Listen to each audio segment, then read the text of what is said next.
ကဲအောင်ဆောင်ခလိုက်ကွာဒီအားလုံးပဲမင်္ဂလာပါအခုပေါ့နော်တယောက်ကလာမိထားလို့တဲ့တယောက်ကလာမိထားလို့ပေါ့နော်အတန်းကိုပိုးကင်းလူဘလူခေါ်လဲဆိုတော့အဲ့ဒါဆိုပြန်ပြောပြမယ်နော်အတန်းကိုကြတော့အနောက်ပိုးကင်းလူကအဖူလို့ပဲခေါ်တယ်အဖူလို့ပဲခေါ်တယ်နော်ဥပမာအဖြစ်တတန်းဆိုရင်ကဖူနှစ်တန်းဆိုရင်နီးဖူ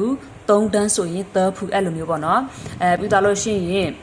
ဥမာပြမူလာတန်းကြောင်းအဲ့လိုမျိုးဆိုလို့ရှိရင်တော့မူလာတန်းဆိုရင်တန်းဖူလို့သုံးတယ်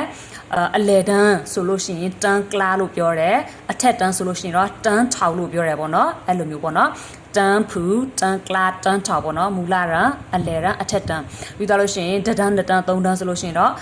ကဖူနီးဖူသဖူလိဖူရိုက်ဖူခူးဖူနွီးဖူခိုးဖူခွီးဖူစီးဖူเนาะအဲ့လိုပဲသုံးတယ်เนาะကဲအဲ့ဒါဆိုလို့ရှိရင်တော့တိလောက်ပြီးထင်တယ်မူလာတန်းအလေတန်းအထက်တန်းဆိုလို့ရှိရင်တော့တန်းဖူတန်းကလာတန်းထောက်ပေါ့နော်အတန်းဆိုလို့ရှိရင်တော့အဖူလို့ပဲပြောပါတယ်ပေါ့နော်စကုတ်စတာနဲ့